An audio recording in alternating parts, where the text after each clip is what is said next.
Welcome back. I found this article and thought it'd be interesting. Let's take a look at it. Why Marxist organizations like BLM seek to dismantle the Western nuclear family. I originally thought, oh, because they're communists. Well, yeah, but it's got this feminist angle to it, and it's pretty interesting. Zero Hedge, by the way, banned from Twitter, so they're a great source of news.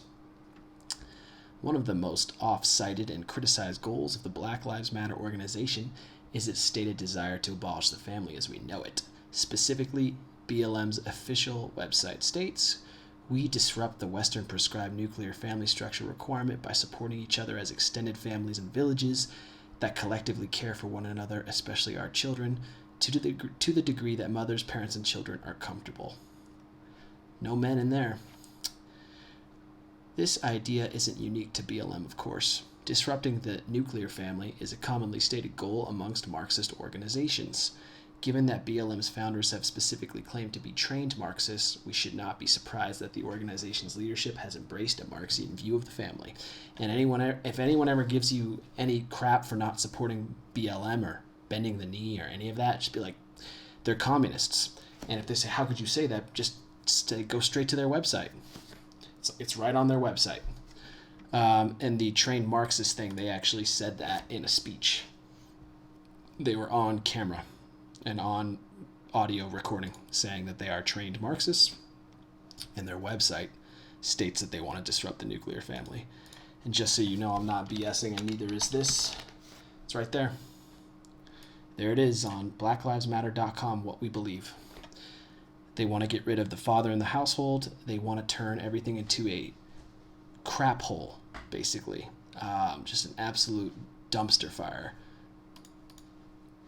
Okay. But where does this hostility toward the family originate? Partly it comes from the theories of Marx and Engels themselves, and their views that an earlier matriarchal version of the family rejected private property as an organizing principle of society.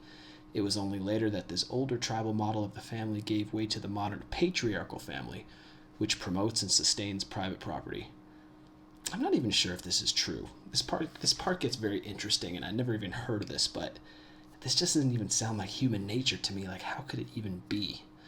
But let's read on. Clearly, in the Marxian view, this new type of family must be opposed, since the destruction of this family model will make it easier to abolish private property as well.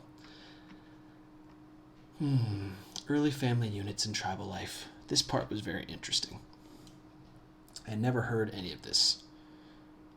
Frederick Engels' 1884 book, The Origin of the Family, Private Property, and the State, provides a historical perspective of the Marxian view of the development of the modern Western family unit and its relation to property rights. Engels, of course, was the longtime benefactor and collaborator with Marx.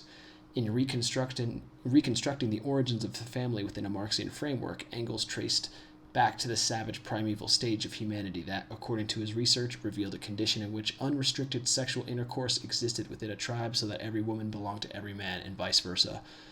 So basically everyone was related?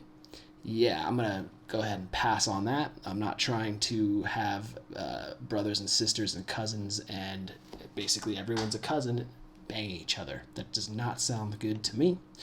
That's communism for you, I guess.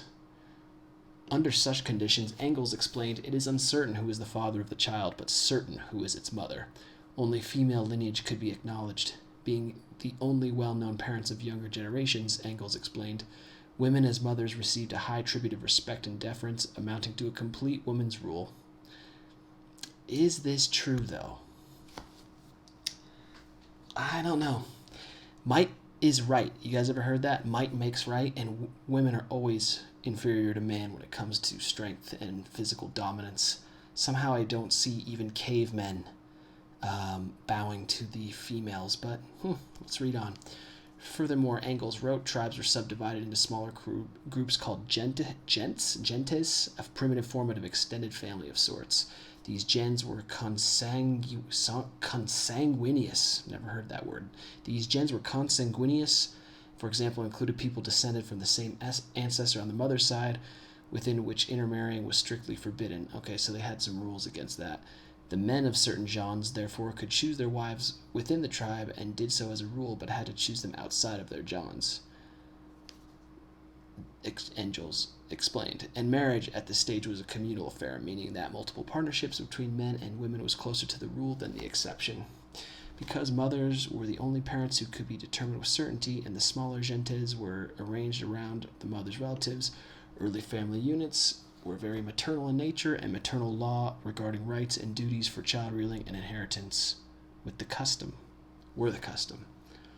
Okay, so they say. Transition to the pairing family. This was the state of affairs for thousands of years according to Engels. Over time, however, there emerged what Engels referred to as the pairing family, in which a man had his principal wife among many women, and he was to her the principal husband among others. It doesn't sound that much different. This was in no small part due to the gentes within tribes developing more and more classes of relatives not allowed to marry one another. Due to these increasing restrictions, group marriage became increasingly impossible and ever more replaced by the pairing family structure. Under this structure, however, the role of mothers was still dominant. Quoting Arthur Wright, a missionary among the Seneca Iroquois tribe, Engels notes the female part generally ruled the house, the women were the dominating power in the clans, and everywhere else. The fact that women all belonged to the same gens while husbands came from separate gentes was the cause and foundation of the general and widespread supremacy of women in primeval times. Quote from his book, in the ancient communistic household compromising many married couples and their children, the administration of the household entrusted to women was just as much a public function, a socially necessary industry as the procuring of food by men. I mean, yeah, okay, so administration of the household, that's still what women do today. Right? I don't see what the difference here is, except maybe there's not a lot of glamour to it. Excuse me. As society evolved, as Engels described it, from savagery to barbarism, an important evolution was man's development of weapons and knowledge that enabled them to domesticate and breed animals. Cattle and livestock became a source of wealth, a store of milk and meat. But who was the owner of this new wealth? Asked Engels. Doubtless it was originally the gens. He answered, referring to a collective or group ownership over the sources of wealth. However, private ownership of flocks must have had an early beginning. Procuring the means of existence had always been the man's business. The tools of production were manufactured and owned by him. The herds were the new tools of production, and their taming and tending was his work. Hence he owned the cattle and the commodities, and slaves obtained in exchange for them. Engels explained this transition marked an early passage from collective property to private ownership over property, particularly property in productive resources. Such a transformation brought a revolution in the family. Part of that revolution involved a shift in the power dynamics of the household. All the surplus now resulting from production fell to the share of the man. But see, I don't get the difference because they were still responsible for getting food before. I guess that the women could take the food? Is that what he's saying? Because now he has cows and the women can't tend cows? I don't get it. Maybe that's what it is. The women shared in its fruition, but she could not claim its ownership. The domestic status of the women in the house, which had previously involved control and distribution of the means of sustenance, had been reversed. Man's advent to practical supremacy in the household marked the removal to his universal supremacy. And further ushered in the gradual transition from the pairing family to the monogamic family, what we would consider the nuclear family. With the superior status acquired, Engels wrote, men were able to overthrow the maternal right to inheritance, a move he described as the historic defeat of the female sex. Too bad. The family unit's transition to a male-centered patriarchy was complete. Much of the blame for this can be attributed to the emergence of private property and men's claim over it. Yes, it's going to be so funny when all these communists in America realize that there's no private property. You can't have that iPhone. You can't own that house or that car. That's not yours. Sorry. How to overcome the patriarchy. In the Marxian view, therefore, the modern nuclear family runs counter to the ancient communistic household Engels had earlier described. It is patriarchal and centered on private property. Yep. So, I mean, in all, communism and feminism go hand in hand, and BLM is no different from other communist and Marxist groups, like it says right here. It's clearly a communist infiltrating tool, but don't think it's the first one. The communists have been in the United States government and in our education system and in our schools for a very long time. Now they're getting more courageous and more popular and are able to be more forthcoming about this.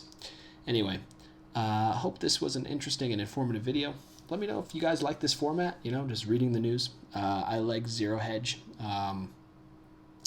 Let me know if you guys want to hear me chatting about anything else, but it's good to be back, moved in and getting back into the groove of the videos. I also have a new channel starting on financials, like talking about crypto and precious metals and markets and stuff like that. Stuff that I've talked about on this channel, but I kind of want to do a separate channel focusing on that, and I will link that channel in this description. Thanks so much for listening. It's good to be back. Talk to you guys later.